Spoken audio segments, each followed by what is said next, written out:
Halo pemirsa JPR TV dari Sabang sampai Merauke, dari Miangas hingga Pulau Rote. Bertemu kembali bersama saya Mona Azari Disak dalam kanal siaran Berita Pemerintah.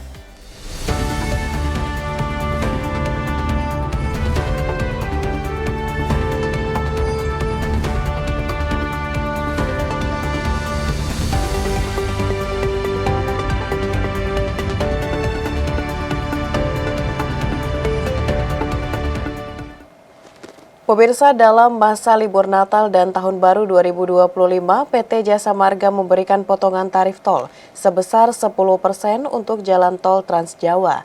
Potongan tarif tol ini berlaku dari gerbang tol Cikampek Utama menuju GT Kalingkangkung maupun sebaliknya. PT Jasa Marga memberikan potongan tarif tol sebesar 10% untuk jalan tol Trans Jawa pada periode libur Natal 2024 dan Tahun Baru 2025. Potongan tarif ini berlaku dari gerbang tol Cikampek Utama menuju GT Kalingkangkung maupun sebaliknya. Corporate Communication and Community Development Group Hit Jasa Marga Lisye Oktaviana mengatakan, pemberian diskon ini berlaku hanya untuk pengguna jalan yang melakukan perjalanan menerus atau melakukan tap-in dari GT Cikampek Utama dan melakukan tap-out di GT Kalingkangkung serta sebaliknya.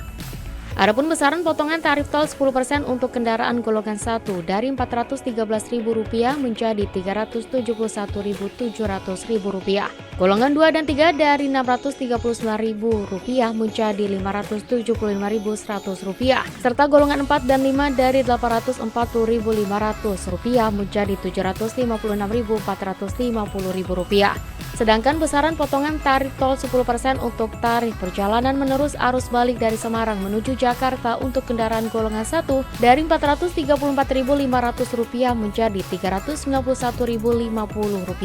Golongan 2 dan 3 dari Rp671.000 menjadi Rp603.900. Adapun golongan 4 dan 5 dari Rp883.500 menjadi Rp795.150.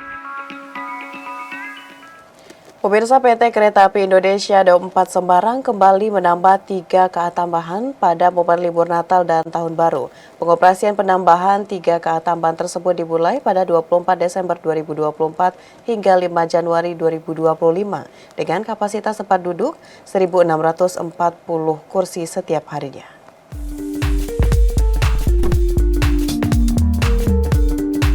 PT Kereta Api Indonesia Daup 4 Semarang menambah 3 KA tambahan perjalanan kereta api pada momen angkutan Natal 2024 dan Tahun Baru 2025. Setelah sebelumnya terdapat 1 KA tambahan yang beroperasi mulai 20 Desember 2024. Pengoperasian penambahan 3 KA tambahan tersebut dimulai pada 24 Desember 2024 hingga 5 Januari 2025 dengan kapasitas tempat duduk 1.640 kursi setiap harinya. KA Direct Train relasi Semarang Tawang Bang Jateng Gambir dan KA tambahan relasi Semarang Poncol Pasar Senen.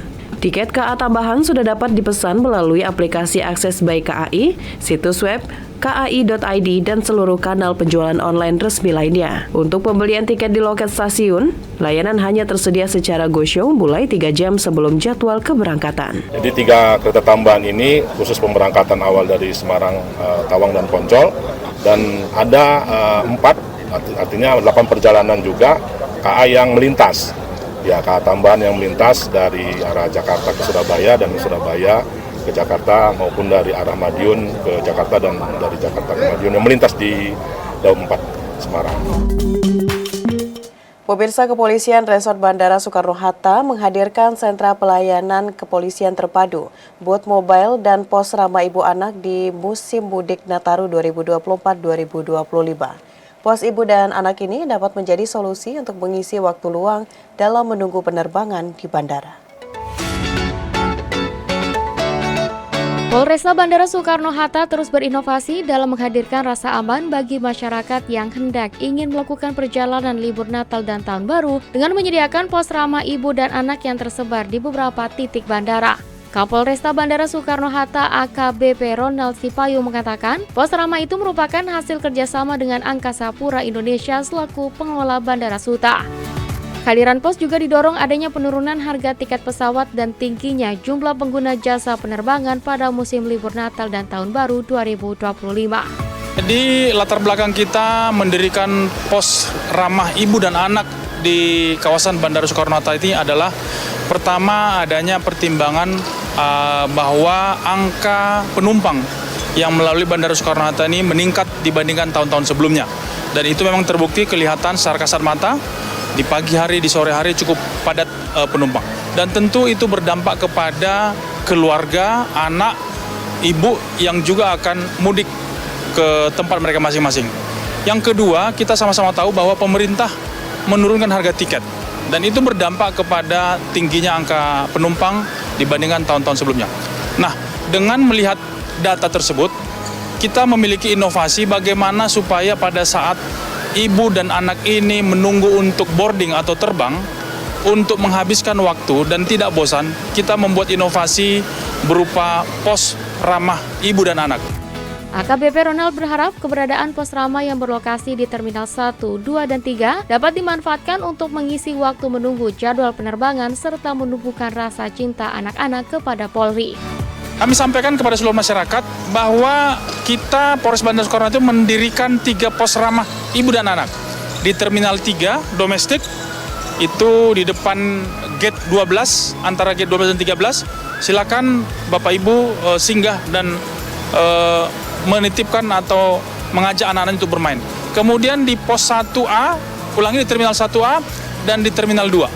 Itu sebelum masuk boarding itu sudah bisa dilihat atau kelihatan sehingga tempat-tempatnya memang tidak sulit untuk dicari oleh masyarakat. Silakan datang dan sampaikan kepada polisi-polisi yang ada di seputar situ bahwa itu diberikan kebebasan kepada ibu dan anak untuk memanfaatkan dan mempergunakan posko ramah ibu dan anak itu.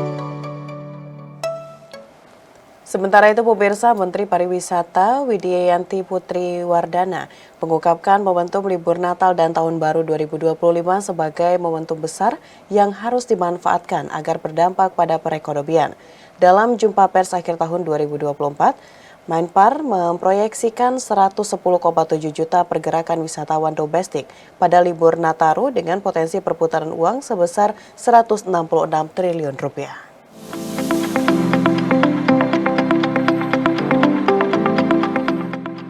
Menteri Pariwisata Widianti Putri Wardana memprediksi akan terdapat 110,7 juta pergerakan wisatawan domestik pada libur Natal dan Tahun Baru 2025. Dalam jumpa pers akhir tahun di Jakarta, Menpar menyebut potensi perputaran uang mencapai 166 triliun rupiah. Pergerakan wisatawan domestik saat libur Nataru terpusat di Pulau Jawa. 3 provinsi tujuan utama adalah Jawa Tengah, Daerah Istimewa Yogyakarta, serta Jawa Barat. Daerah lain yang diperkirakan juga akan menerima banyak kunjungan wisatawan adalah Jabodetabek, Jawa Timur, Sumatera Utara, Sumatera Barat, Bali, Lampung, serta Sulawesi Selatan.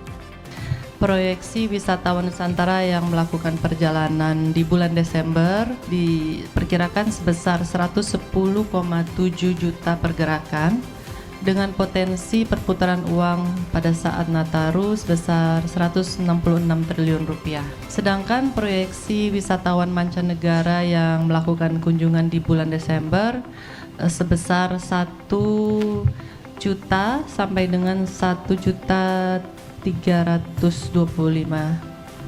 juta kunjungan. Adapun potensi perputaran uang pada wisatawan mancanegara sebesar 22,5 sampai dengan 29,2 triliun rupiah. Dalam kesempatan itu, Widianti juga memproyeksikan pergerakan wisatawan mancanegara yang akan melakukan liburan selama musim Nataru 2025 sebesar 1 juta hingga 1,3 juta. Adapun potensi perputaran uang pada wisatawan mancanegara sebesar 22,5 triliun rupiah sampai dengan 29,2 triliun rupiah. Pemirsa, sepanjang tahun 2024, Kemenpar telah mendukung 109 event dalam Karisma Event Nusantara 2024 yang tersebar di 38 provinsi di Indonesia. Menteri Pariwisata Widianti Putri Wardana menyatakan KEN 2024 berhasil menarik 8,4 juta wisatawan dan mencatatkan perputaran ekonomi sebesar 13,57 triliun rupiah. Menteri Pariwisata Widianti Putri Wardana menyatakan penyelenggaraan event khusus yang didukung oleh Kemenpar dalam Karisma Event Nusantara telah memberikan dampak ekonomi yang signifikan dan meningkatkan kunjungan wisatawan. Selain itu, dukungan terhadap event nasional maupun internasional di Indonesia juga merupakan sebuah upaya untuk memperkenalkan dan memperkuat citra Indonesia ke dunia internasional. Sepanjang tahun 2024, Kemenpar telah mendukung 109 event dalam KEN 2024 yang tersebar di 38 provinsi di Indonesia. Pelaksanaan KEN 2024 melibatkan ribuan UMKM, pelaku seni, komunitas, asosiasi, dan pekerja event, serta memberikan penambahan omset terhadap pelaku usaha sebesar 67%. Selain itu, KEN 2024 juga berhasil menarik kunjungan wisatawan, baik domestik dan internasional, sebesar 8,4 juta pengunjung dan mencatatkan perputaran ekonomi sebesar 13,57 triliun rupiah. Selain event pada KEN 2024, Kemenpar juga mendukung pelaksanaan 175 event daerah, 101 event nasional, dan 31 event internasional, seperti Aquabike Jet Ski World Championship di Danau Toba, MotoGP di Mandalika, dan F1 Powerboat di Danau Toba. Event-event unggulan ini berhasil menarik 8,4 juta pengunjung dan melibatkan ribuan UMKM, pelaku seni, komunitas, asosiasi, dan pekerja event. 67% penambahan omset pelaku usaha, dan program KEN telah mencatatkan perputaran ekonomi hingga 13,57 triliun rupiah. Pemirsa, usai jeda pariwara, kami akan kembali dengan informasi lainnya. Tetaplah bersama kami.